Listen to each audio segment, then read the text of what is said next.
Welcome to the Bold Moves podcast. We are really glad that you are with us. This is entering into the Christmas season, guys. It's about to get real. As we kick off at Crossroads, it's Christmas at the Movies. That's the series we're going through, which means I need to ask you guys, what's your favorite Christmas movie? Let's go there. What are you thinking? What's the best movie scene, the best movie over Christmas that appeals to you? What do you got? What's going on there? When I was a kid, I would have like Home Alone. Probably was yep. That's when classic. I was a kid, especially probably my favorite movie. Really, just Christmas or that's other a good ones. one. Yep. Those scenes, man, those fight scenes or whatever. I guess classics, amazing stuff. Yep. Since then, the Wet Bandits. It's very funny. Since then, man, I don't know. I like Elf was always a classic. Elf is also a great one. Fantastic. You can't go wrong with that one. Christmas Vacation is obviously a great one. Yep. So, those are all the best ones. You're checking all the boxes. Yeah. Okay, Just don't take them all, Corey. Oh, well, say what you want. Doesn't matter. What's left, Kristen? My favorite Christmas movie is probably not considered a Christmas movie. What are we talking about here? It's got a Christmas timeline. What movie are you talking about? We'll decide if it's Christmassy. I've never seen Die Hard. That's probably okay. I feel like I'm missing out, though. He dies at the end. Wait, what? I've never seen it either. I think the people who are diehard fanatics think it's way better than it really is. But so that's does probably he true. I don't know. die hard? Like, does he something splat, like that. hit a ground or something like that? I don't know. Oh, okay. Nobody knows. Nobody knows. Well, very opposite of that movie. I really like While You Were Sleeping. It's Sandra Bullock and Bill Pullman. Oh yeah, my that definitely word. sounds like one I've it's never a seen. rom-com. Is that the one where he's in a coma and she falls for his She brother? falls in love with this guy that she's never met. He's in a coma, and then she falls for Is his brother. Bill Pullman the guy in the coma or the guy he's she falls? the brother. Ah. Oh no. The guy that's in the coma is the guy with the thick eyebrows. Well, who is that? Yeah. What is his name? I just know his name is Peter. In the movie, like his character's name. Yes. So she falls for Bill Pullman, who in other movies goes on to become a U.S. president. So it's a good choice for her. Huh. Wasn't he the president like in Independence Day? We're going all across the board right now. I think Bill Pullman was the president. Yeah. Was that a Christmas movie? No. No. That was 4th of July. Come on. Oh, sorry.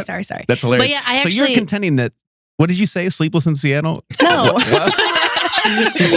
While you were sleeping. You're contending that While You Were Sleeping is a Christmas movie. Yeah, oddly enough, I had a friend, like, this was like probably in high school or so. I asked her, I was like, "Oh, do you want to watch While You Were Sleeping?" Like, it was just, "Oh, you want to watch?" And she said, "No, I hate horror movies." And I was like, it's so far from that, but it does sound like a horror movie. It could, with the right creepy soundtrack. That's one of those movies you put a different soundtrack to it. It's super creepy. That matters. Yeah. Oh, that's hilarious. No doubt. Okay. How about you, Tim? What's your favorite Christmas Honestly, movie? Corey, I had a couple options, but you took every one of them. No, so I don't even it's know. not You taking- stole it. We can have the same favorite. It's okay. Yeah, but not like all of them. Corey, you stole all of them. I'll say this. I think in Home Alone 2, when they're throwing the brick, he's throwing the bricks at him, and the one guy keeps getting hit over and over again. That might be like the most laugh out loud, funny moment in a Christmas. That's what I think of the most. But all the ones you said are classics that we watch in our house all the time. So yeah, I'm with you on that. Specifically, as we kicked off this series, Christmas in the Movies, we used the scene from Elf where he's leaving randomly on the iceberg, and is it the narwhal? Narwhal. The narwhal pokes his head out. He's like, "Bye, buddy. I hope you find your dad." And I don't know why that makes me laugh every time, but it does. Just like comes out of the water. Yes, it's just it's the randomness of it that gets me.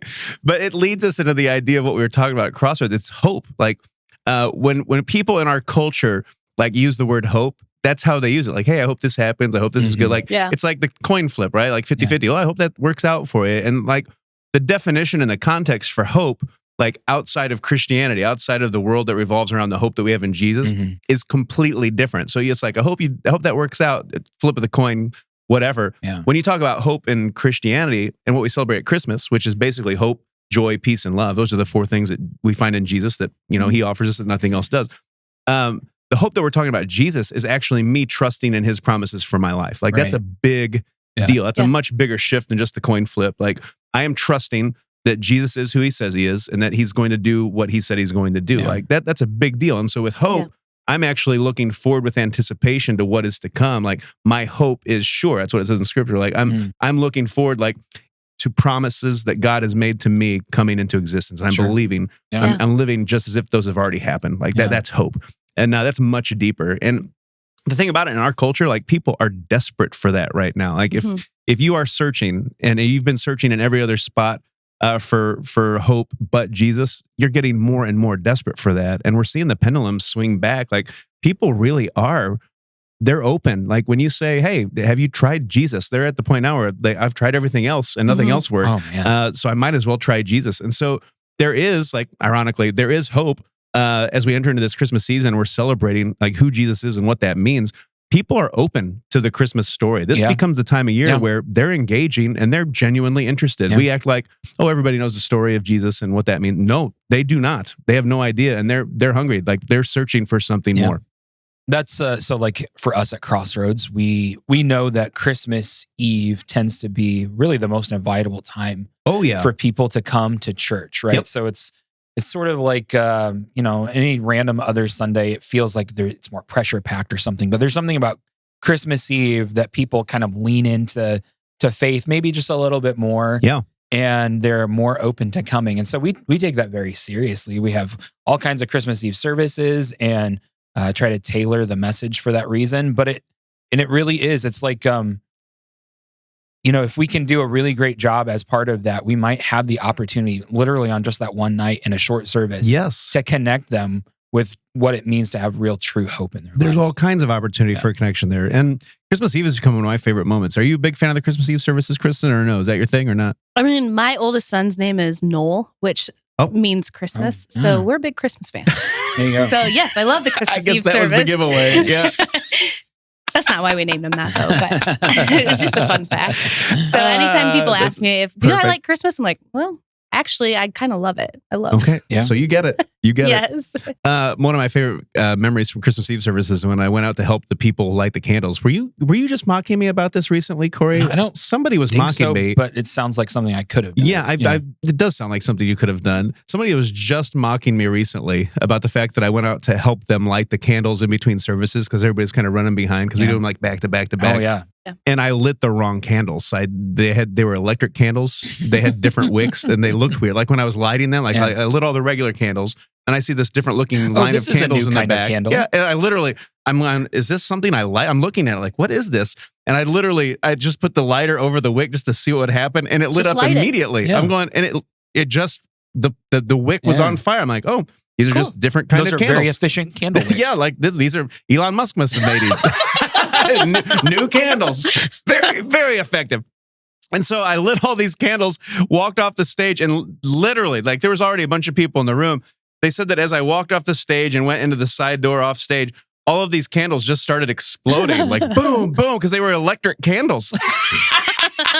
Oh man! And I almost burned the place down. Yeah. Like they're coming out, putting out fires on the stage. Everybody's mocking me because I did that. That's the last time I help. You know what I'm saying? Right. Yes, that's right.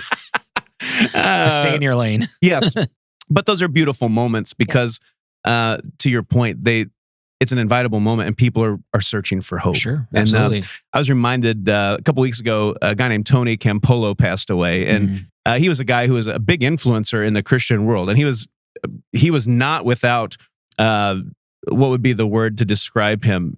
He was a controversial person. Yeah. In the 80s, he was actually brought that, like some of the things he had written, they considered blasphemous. So it's like when I say controversial, like controversial. Yeah. Not all of his theories or ideas were things that I fully support. Let's just to be clear. But he tells a story about an interaction he had when he was in Honolulu. He had arrived in the middle of the night on a flight. He was really hungry and he's like, I'll go anywhere to get a dinner, a meal, right? And so he ends up going to this Greasy Spoon diner. It's like 2:30 in the morning. There's nobody in there, and it's he's like describing how it's disgusting. Oh, yeah. That like there's a stale donut. The guy uses his hand after he wipes off his forehead to grab the donut. It's like it's terrible. Okay. Like just the kind of place I want to eat at. Right? And as he's sitting there eating his donut, drinking his coffee, it's in comes like 8 or 10 prostitutes. Like it's 3 o'clock in the morning. Yeah. And all of a sudden they're on either side of him having just horrible conversations. Sure. And he's in the middle of a group of prostitutes at the end of the night. Yeah. And one of them just randomly says, tomorrow's my birthday. And I'm going to be 39. And everybody else just treats her with total contempt. Like, well, what do you expect us to do? Throw you a party? Like nobody cared at all. And she just made the statement, well, I've never had a birthday party before. So why should I expect one now? And it's kind of like, okay. And it just struck him. Like in this, the way that he tells the story, it struck him that being this random guy in Honolulu at a diner at 2:30 in the morning, that there was an opportunity to give someone hope, like to let them know that they were loved. And so after they left, he asked the guy, do they come here every night? And he was like, oh yeah, every night at 3:00. That's Agnes. No. She's a good person, but she's in a rough spot. So he said, we're going to throw her a birthday party tomorrow because it's her birthday. And so the guy makes her a cake. He gets all the decorations, decorates the place. And the word got out. So at 3:00, there's actually 30, 40 people in the room. And when she walks in, they all sing her happy birthday. And she's stunned. Like it's in that moment, like she's crying. They see it. She sees the cake that was made for her. She's saying, I've never had a party thrown for me. I've never had a cake. They go to cut the cake and she says, no, I need to show this cake to someone. Like, so she takes the cake and leaves. Like, and everybody's kind of shocked. And the way that the story ends is that he says, in that moment where everybody's just kind of struck, she left like, what do we do? This is her birthday party. She just took the cake. Right. what do you do? Kind of party killer. Like, what are we going on here? Like, what are we going He says in that moment, he just did what he knew to do. He said, hey, let's all pray for Agnes. And he prayed in that moment, 30, 40 prostitutes and the guy running the diner, that God would speak to Agnes and help her where she was at. And after that moment was done, he recalls the conversation with the guy behind the counter that owns the diner. And he's kind of angry. He's like, you didn't tell me you were a pastor. Like, what's that all about? What kind of church do you go to? And he said, well, I guess the kind of church I go to is the kind of church that shows up at 3 a.m. to throw a birthday party for prostitutes. Oh, man. And the guy is not amused by that at all. He's angry. He actually says, I know that's not true, because if that kind of church existed, I'd attend there. And it's oh, snap. Wow. Like, that's one of those moments where you realize, as the church, sometimes we alienate ourselves. We just stay within the four walls of our church. And if you don't step in and see what we're doing, you're not going to find it. And it was just a really convicting story to realize that the people that we see in life that sometimes we look at as outcasts or outsiders are just write off because they're lost. They're not right. They're not okay. We write them off and we miss incredibly sacred and beautiful moments and opportunities where we can connect them to the hope of Jesus. And that's one of those stories that's powerful that I was reminded of when I heard that he passed. Like, that's a story that resonates and reminds you to stay focused on the right things. Yeah. We've all probably heard like this saying, if you're not dead, you're not done. Yes. And I think a lot of times we use that like in Christian circles for like, hey, you're still here. God's going to continue to use you. And that's right. But I think that like beyond that, I think it can speak to just everybody in this world that we live in. If you're still here and you don't yet know Jesus, there's still a chance that can happen. And it's, sometimes like, I feel like we're, as Christians, sometimes we can be a little bit shy about really proclaiming what we truly believe to be true about the gospel. Yes. Which is that Jesus came to save all of us. And it's so incredibly significant that it changed our lives forever. Yes, right? Everything. That's an incredible message. And I feel like too often we don't proclaim it in the way that we could, which would be to basically boldly say, you're looking for hope. I have the answer for you. Yes. Like it's not like a potential answer that might solve something. This is what you're looking for. It actually will solve your problem. Yes. And I think that sometimes we could really stand to have a little bit more courage and boldness, like what Tony Campolo had. And because courage is really good. Like I heard this recently, and I think this is, I'm probably going to botch this, but courage is every bit as contagious as cowardice. Oh, if that that's makes sense. Good. Yes. When we can together as a group of people who believe in Jesus, who have that hope in Jesus, who know what can happen in somebody's life if they can have that hope as well. Yeah. Man, we should just do that together because that courageousness can create a snowball effect. Yeah, it creates momentum. No, that's good.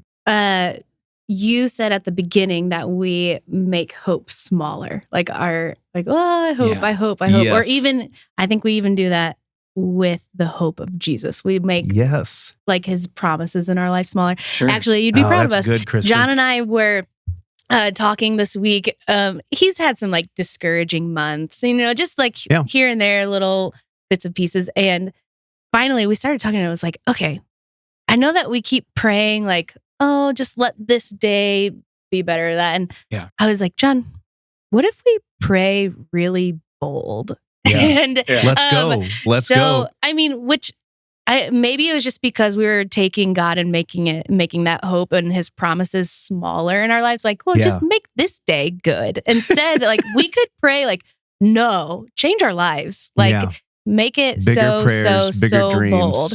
Bigger hope. And I know like Christmastime, like we're talking hope and Christmas. And it's good. Often we'll hear people say, Christmas is a really hard time for people, whether it's financial or family or whatever it is. But maybe we should make our hope bigger. Yeah. Even at this time. I love that. That's a good word, Kristen.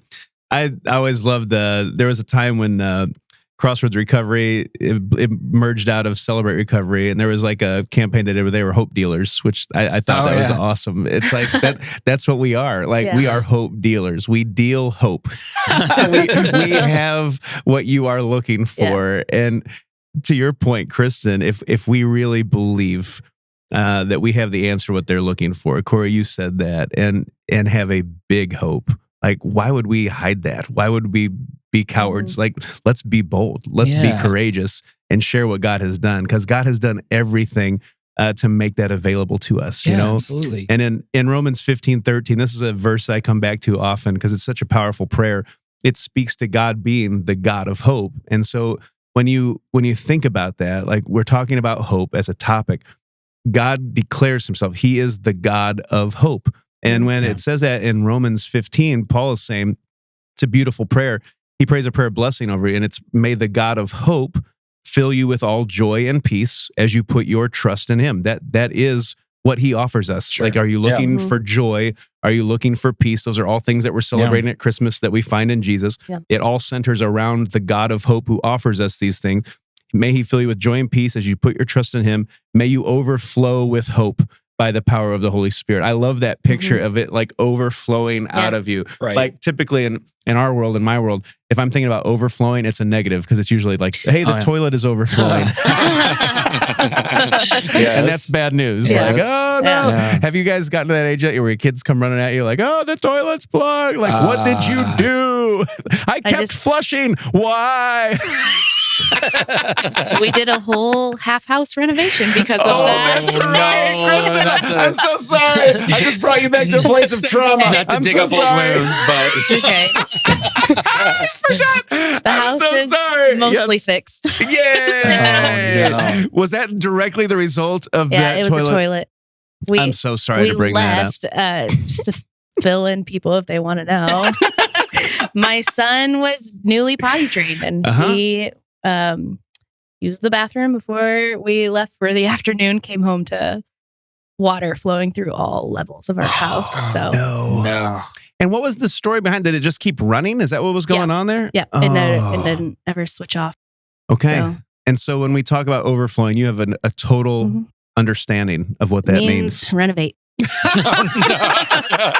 Oh man, I honestly had forgotten that. I had when I say that to you, have your kids ever done anything? You're like, yep. Oh yeah, that's right. Your whole house. Sorry about that, Kristen. I am sitting on pins and needles because we are not at the point yet. Like, I actually was thinking about this recently. None of our girls have like just destroyed something in our house yet. Yep. I'm waiting for that to happen. It'll happen. I know There's going to be a moment, and I'm going to try to be calm. But it hasn't happened yet, so I'm like kind of watching and waiting for when is that going to be. It's so good. So when we talk about the God of hope, helping you overflow with hope, it's not a negative. Even though sometimes we think overflow is a negative. Overflow. Like, think about the hope that only God can give us, that fills us with joy and peace when we trust in him. Think about that kind of hope. So amazing, so big. He's like a building big something hope. new. Yes. And it is yes, there you go. And it is so overpowering and overwhelming in your life because you found it, that it literally bubbles out. You can't contain it. That's an amazing picture of the hope that we have. And if it's real, if it's alive, then absolutely, Corey, let's be courageous and let that be contagious and share people about what God has done and point them toward the hope that they're looking for. Because we've got it. Because again, like it's not like we think we might have the answer. No, we actually do. We do. And I just like being like using strong language, I think matters sometimes. And that's an encouragement, honestly, to me. Like I'm probably not the greatest of really being bold, like with the people maybe in our neighborhood or like people that I meet at the store or like whatever, of really boldly saying, hey, all the troubles I know you're going through, I feel for you. But there's a solution. Yeah. And the solution is Jesus. And come join us. Come be part of this. Yeah.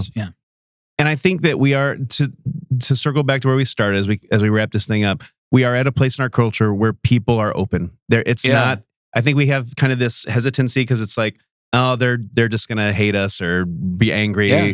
They're not. I'm 1 for 2 in the last 30 days of people who have sort of built a relationship with outside of Crossroads and invited to come. 1 out of 2 came. Yeah. Like, you know what? That's pretty awesome. Like, let's go with that. I think if we are boldly inviting, boldly leading, boldly pointing people to the hope, it's going to make more of a difference than we realize. Yeah. And those moments, they ripple through eternity. So maybe as we come to a close here, we're talking about hope.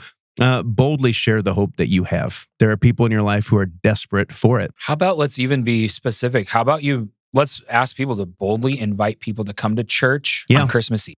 That's the perfect next step. Yeah. It's an invitable event. It's a beautiful event. Yeah. Boldly asks not one person. How about 3 people? 3 people. 7, 8, 10. Okay. Boldly invite 1 person. Really. Boldly invite that 1 person. If there's more than that, there you go. Start there. We've made room for you. When there's a lot of services that are going to be happening at Crossroads, but there's a lot of other churches too that would be happy to have you come and be part of their services. But do it. It matters. It makes a big difference. Yeah. And they can encounter the hope of Jesus. Absolutely. Yeah. So let's end this way. Usually I say some real weird like, hey, when time to make your move, be bold or boldly go. Pretending and I can we've never ended a podcast before. I know, I'm just terrible at it. So this time I'll just pray that prayer. May the God of hope fill you with all joy and peace as you put your trust in him. May you overflow with hope by the power of the Holy Spirit. Thanks for joining us. We'll see you next time on the Bold Moves podcast. So be bold and boldly go. No, we said we weren't going to do that. My word.